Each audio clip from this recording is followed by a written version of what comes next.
بسم الله والصلاة والسلام على رسول الله.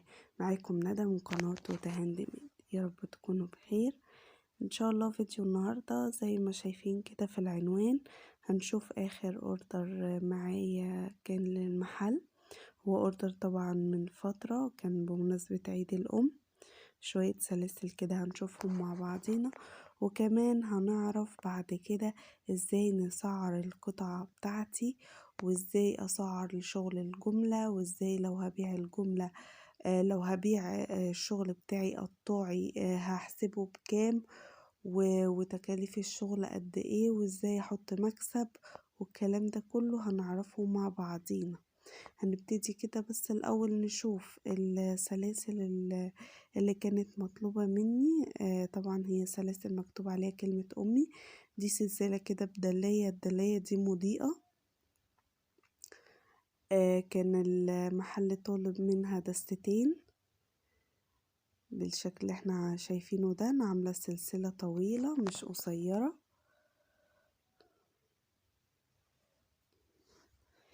وده طبعا انا ما صورتهمش قبل التغليف. ملحقتش اصورهم لانه كان مستعجل عليهم، صورتهم بعد ما غلفتهم. دي برضو دلاية تانية مطلية مكتوب عليها امي برضو قلبي كده، شكلها جميل قوي. انا بحاول اوريها لكم او ابينها في الكاميرا علشان الكيس طبعا والتغليف بتاعها والاضاءة عامل انعكاس، فمعلش بقى سامحوني. السلسلة دي انا كنت عاملاها، هي طويلة تقريبا طولها 70 سنتي. وبركب فيها الدلاية والقفل. ودي دلايات شبابي كده برضو كان طالبها، كان طالب منها دستة. الشكل بتاع امي المضيء والمطلي ده دستتين وده دستتين الحمد لله. وده كان مطلوب منه دستة واحدة. طبعا الشغل وصل للمحل من فترة من زمان، والحمد لله الشغل بيعجبه. دي دلاية شبابي كده اللي هي الايه، الموز زي ما احنا شايفين قدام.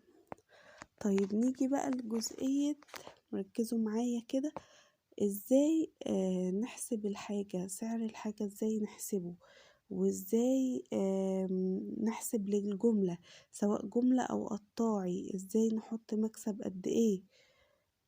اول حاجة بنحسبها تعالوا نمسك المنتج.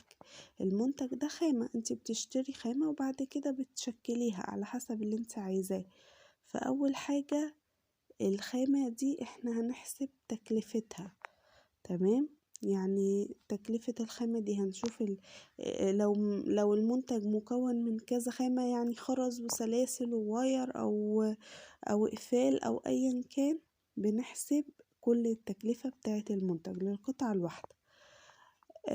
وبعد كده بنحسب برضو المواصلات بتاعتك، لازم برضو تحطيها جوه سعر المنتج، لان انتي بتروحي وبتنزلي وبتيجي المواصلات، سواء او لو طالبة الخامات اونلاين برضو تحسبي الشحن بتاع الخامات الاونلاين.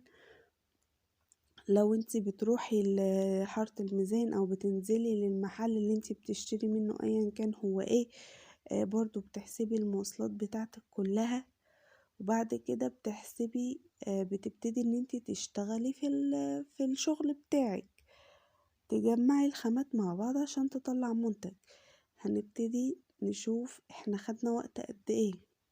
المنتج اللي انا بعمله ده، هل منتج بياخد مثلا القطعة الواحدة بتاخد ساعة، ولا القطعة الواحدة بتاخد 5 دقايق؟ احنا عندنا موديلات كده، موديل يخلص معاكي في دقيقة وموديل يخلص معاكي في ساعة، فدي برضو هنعمل حسابها.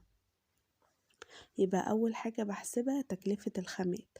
الخامات بتاعتي انا استهلكت خامات بقد ايه، المواصلات بتاعتي، الوقت اللي انا بقضيه وانا بعمل المنتج ده قد ايه، هل وقت كبير هل وقت صغير، برضو بتحطي على حسب الوقت بتاعك.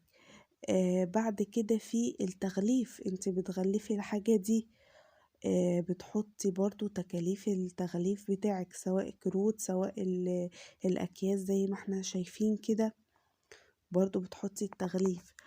وكده احنا حطينا كل التكاليف بتاعة الحاجات اللي انت جبتيها والمواصلات بتاعتك. بتبتدي بقى تحطي شغلك انت او قيمة وقتك انت وقيمة عملك انت في المنتج ده، انت قعدتي فيه قد ايه، يعني اللي هي المصنعية بشكل ابسط. تبتدي تشوفي المصنعية بتاعت ايدك دي انت هتاخدي عليها كام. زي ما قلتلك المصنعية دي بتتحدد على حسب القطعة فيها شغل كتير، لا بنحط مصنعية عالية. القطعة سهلة وبسيطة والشغل بتاعها سهل، بنحط مصنعية قليلة، وهكذا. وبعد كده بتبتدي ان انت ده القطاعي، ده الشغل القطاعي. بتبتدي والله المنتج ده يتكلف معايا كذا، وبتبقي حاطه طبعا مكسبك اللي هو مصنعية ايدك. خلاص كده يبقى انا حسبت التكاليف بتاعة الخامات، المواصلات بتاعتي، كل ده من ضمن الحساب. التكاليف، المواصلات، التغليف، عدد الساعات. يعني أنا شفت ناس محددة لو اشتغل الساعة ب10 جنيه، يعني لو اشتغلت في اليوم 4 ساعات مثلا بتحط يعني 40 جنيه تكلفة على المنتج. تحط 40 جنيه، ده وقتها، هي حاسبة وقتها كده. فانتي برضو يعني زي ما تشوفي. ده بالنسبة للشغل القطاعي. طيب بالنسبة للشغل انت لو هتبيعي شغل جملة، طبعا الجملة ما ينفعش ياخد اقل من دستة، من الموديل الواحد ما ينفعش ياخد اقل من دستة او نص دستة بالكتير قوي. يعني هو شغل الجملة كده، شغل لما تودي لمحلات هي شغلها كده، بتاخد بالدستة. وعلى هذا الأساس انت بتحطي أو بتحسبي لهم تكلفتهم هتبقى قد ايه. يعني مثلا انت زي ما تشتغلي وتبيعي قطعة، مش زي ما تشتغلي وتبيعي 12 قطعة. تمام. فالمحل هنا انت بتديله بتكلفة أقل شوية من التكلفة اللي انت بتبيعي بيها القطعة لوحدها. يعني سي مثلا انت لو بتبيعي الاسورة ب10 جنيه، انت ممكن هتديها للمحل، مش هينفع تديها له بنفس السعر، علشان خاطر هو لما بياخدها هو بيبقى عايز يكسب فيها. تمام. فهو هيكسب، فمثلا قولي مثلا هياخدها ب10، قولي هيبيعها ب12 ب13 ايا كان على حسب القطعة طبعا.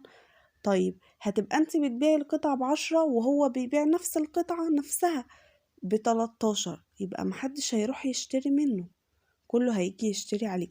فعشان كده انتي عشان خاطر المحل بياخد كميات على بعضها، انتي بتقللي في السعر بتاع القطعة لما بتديها له كجملة. يعني مثلا انتي لو بتبيعيها ب10، فانتي هتديها له مثلا ب8 جنيه، في حين ان انتي الفلوس اللي نقصتيها دي ما تبقاش.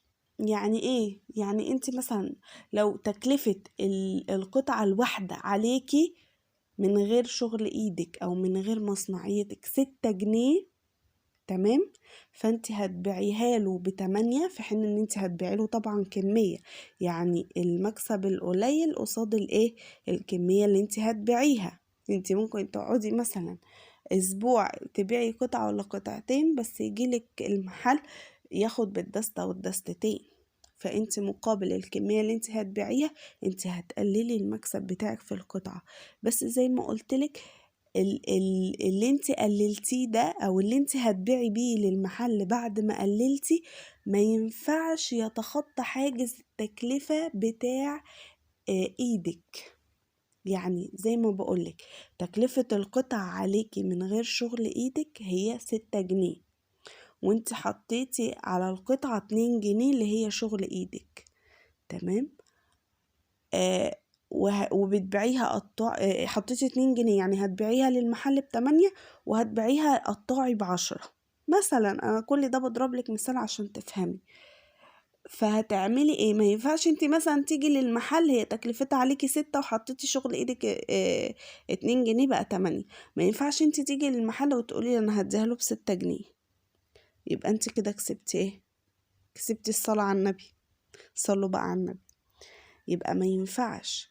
لا انت لازم بتحطي لنفسك هامش ربح بسيط مقابل العدد اللي بياخده الكمية اللي بياخدها المحل.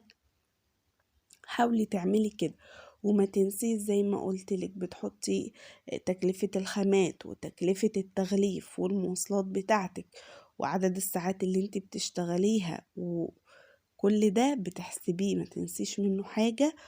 وكده نبقى عرفنا ازاي بنسعر القطعة، سواء هنبيعها قطاعي او هنبيعها جملة لمحل.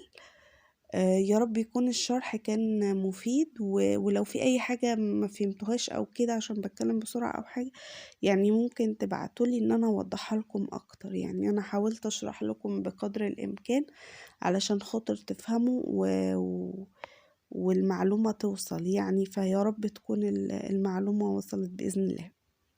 برضو في حاجة كويس ان انا افتكرتها، انتي لما تيجي تشتغلي مع محل اول مرة، انتي لازم بيقولك تجري رجل الزبون.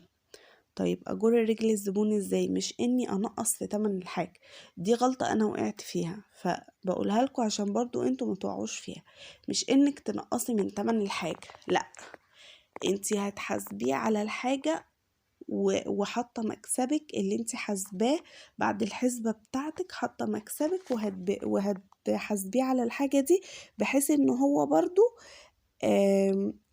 يكسب فيها، ياخدها ويبيعها ويكسب فيها، مش ياخدها وتتركن عنده. لو خدها وتركنت عنده انت الخسرانة، مش هيطلب منك شغل تاني لان البضاعة عنده مركونة. تمام؟ فانت لازم تراعي الحتة دي، ان هو بياخد القطعة وبيحط عليها، لازم بيحط عليها مكسب، فما ينفعش مع المكسب اللي هو بيحطه ده تبقى اغلى من القطعة بتاعتك. وانتي تفهمي الكلام ده كويس. والله هو عايز يبيع اغلى، خلاص هو حر، انتي بتبيعي قطعتك بكذا، ملكيش دعوة بيه بقى. هو خدها وانتي قلتي له السعر المناسب ليها، برضو دي حريته هو، احنا ملناش دعوة خالص. تمام؟ علشان بقى تجري رجليه في الاول، وعلشان فعلا يقول دي شغلها قيم وحلو، وفي نفس الوقت اسعاره معقولة وباخده بعرف ابيعه واكسب فيه كويس. طيب مش انك تنقصي من تمن الحاجة وتيجي على نفسك او تيجي على مكسبك، لا، انت بتعملي الفاتورة كلها على بعضيها وبالاسعار اللي انت هتبيعي بيها، وبعد كده مثلا بتعملي له خصم في الاخر، خصم على الفاتورة كلها. تمام؟ لكن لو جيتي المنتج ده مثلا او الموديل ده مثلا هو المفروض تكلفته بالمكسب بتاعك، المنتج ده دسته منه ب120، فمينفعش تقولي انا هديها له ب100 علشان هو اول مرة. لا، هو هيجي يطلبها منك تاني، مش هتعرفي تقولي له ان هي ب120. هتقولي له، هيقولك انا خدتها المرة اللي فاتت ب100، انا عايزها ب100 زي ما خدتها. هتقولي له لا انا كنت عاملة معاك واجب، مش هيجي الكلام ده. فزي ما بقولك انتي الحاجة بتحسبيها وبتحسبي مكسبك اللي انتي تبقي راضية عنه، واللي ما يحسسكيش ان انتي كده جاية على نفسك فيه. وبعد كده بتحسبي الفاتورة كلها بتاعته وبتطلعي له خصم كده في الاخر، ده خصم مثلا 50 جنيه ولا حاجة، ده علشان اول مرة تطلب مني وعشان كده يعني الكلام ده. تمام؟ لكن ابدا ابدا ما تقلليش في سعر المنتج، لان دي انا حاجة فعلا وقعت فيها وقللت سعر المنتج، وكانوا كذا حاجة بقى وبعد كده حسيت طيب ماشي، هو جه طلب تاني، بس انا من جوايا حاسة لا، انا يعني ظلمت نفسي بمعنى اصح. فطبعا مش هقدر اقوله هو بقى بكذا، طب ما انا خدته المرة اللي فاتت بكذا، عشان ما تتعرضوش للموقف ده يعني. بس كده. ولو افتكرت اي حاجة تاني بإذن الله يعني برضو اعمل لكم بيها فيديو واصورها لكم وخير بإذن الله. ربنا يوفقكم جميعا يا رب، واللي هتفتح مشروع واللي فاتحة وكده، يا رب ربنا يجعلنا يعني بنفيد وننفع غيرنا. ويا رب الشرح اللي انا قلته ده كله يبقى سهل عليكم. لو في اي حاجة برضو بعتولي، ولو عجبكم بقى الفيديو ما تنسوش تعملوا لايك واشتراك في القناة وفعلوا زر الجرس عشان يجيلكم اشعار بكل الفيديوهات الجديدة بإذن الله. مع السلامة.